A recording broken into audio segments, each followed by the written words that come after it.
I recently watched this movie, Kiki's Delivery Service, for the first time in my life. I am 32 and I'm kind of upset that I didn't really explore this until now. Honestly, I did not grow up with these movies. I talked to my husband and he said he watched it a million times as a kid and something that would come on Cartoon Network, and basically everyone grew up with it. For me, my childhood was different, so I never really got to experience this as a child.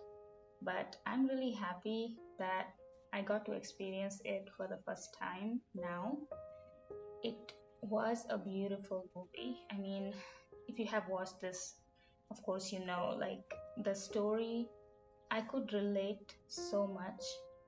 I moved to the US from a small town in Nepal, and even when I went to India for my studies for the first time at the age of 13, and Kiki does the same thing. She had to move at the age of 13 to this new town, and I couldn't help but just compare a little bit to my own life and what it all takes to adjust in a new lifestyle. It was just so beautiful to live through this movie and imagine myself. I'm sure everybody who watches this movie finds some similarities within them, and that's kind of the beauty of this movie. And yeah, I came to US pretty much with nothing when I started here, and I had to adjust everything, new culture, all the cultural shocks that I went through when I came to the US. I didn't know you had to walk on the right side of the street. I didn't know what a pepperoni pizza meant. Like, I knew nothing, and at the time I didn't have a phone with internet that I could research everything. So I was coming in pretty brand new with no prior knowledge. Now, obviously, if I have to go somewhere new, I have plenty of time and resources to do research on, internet search, and get a very good idea of a new place. But when I came here in 2014, it was not the case. And I basically just said, all right, let's see what I find, and we'll go from there. And yeah, I mean, there was a lot of learning. I'm glad I met a lot of great people who helped me along the journey. Again, just like Kiki. And Kiki found some kind people who helped her settle into this new city, helped her get a job, and basically get started. But in all the hustle and bustle of the city and getting her life together, she also lost part of her soul. She lost her witch touch. She lost the ability to talk to her pet and even fly. And that was devastating for her. And I think we all go through that in some ways in our lives, whether it is moving to a new city, a new country, or even just moving into a new stage of life. We have to do so much to get adjusted and acclimated with all the tasks and lists that we have to go through, and it is busy. Life is busy, we have schedules, so it is really easy to be trapped in that and lose connection with ourselves. And we all go through that. I mean, most adults stop sketching or painting or doing anything creative just for the sheer joy of it. Once we start working, work takes the priority, there are family responsibilities, and it is hard to find time to do anything creative just for yourself, even if it is writing 2 lines of poems. As kids, we used to do so much creative work, making little drawings, writing some poems, or just creating something out of thin paper. As we grow older, we put so much restrictions on ourselves and we get lost in the sauce, essentially. And my practice now is I'm trying to get connected with my soul.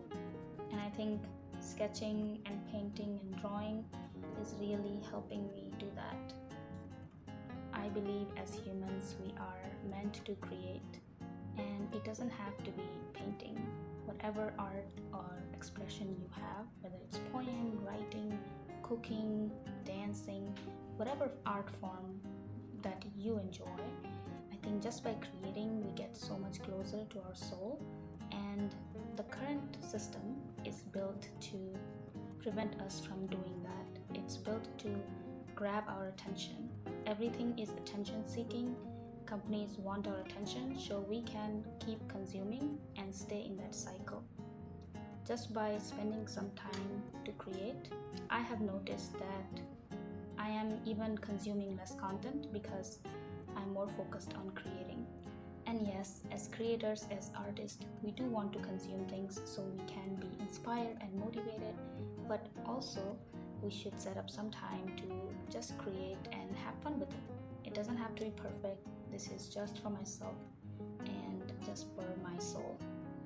Speaking of artists, I also enjoyed that this movie also introduced an artist, and she talks about to Kiki about her experience and how she almost lost her inspiration to paint. So this lady actually was an artist and she always wanted to be a painter and learned all the skills and craft, and she always painted. She painted so many paintings, and suddenly one day she just lost all inspiration to do it. So she just had to step away from it. She took a break, did fun things that brought her joy, and tried to find her inspiration, her why. Why does she want to paint? And that resonated in this movie with Kiki because she always was flying without thinking. Like, that was natural to her, but she never really took the time to think about why she inspired and motivated to do it. And in the movie, at least, when she gets motivated, she was inspired to save her friend from falling, and that's when she flew again after a long time. That really resonated with me because, yes, discipline helps you stay on the path and it helps you stay consistent, practice your skill. That's what I try to do, is practice few minutes every day. But discipline alone without inspiration, you're not going to be able to stick with whatever it is you are trying to do. Inspiration and the motivation is what's going to drive you and it's going to keep you want to create. So find your inspiration, whatever that might be, and it doesn't come overnight. It might take few weeks or it might come overnight. For me, the inspiration was that life is too short, and right now I have the time to practice and create, and that's what I'm choosing to do. Life is too short and I don't know what's going to happen tomorrow. Not to sound morbid, but it can end at any time, and I don't want to regret on my deathbed that I did not create enough. And that is all the inspiration that I need to keep creating. By the way, this is my first time trying out a ghibli style sketch and paint, and I had so much fun doing this. So I'm definitely going to be doing more of these and sharing my progress. As you can see, I'm not an expert in this and it's imperfect, but that's okay. I still had fun doing it. Let me know if you have any tips or tricks. And on that note, thank you so much for watching.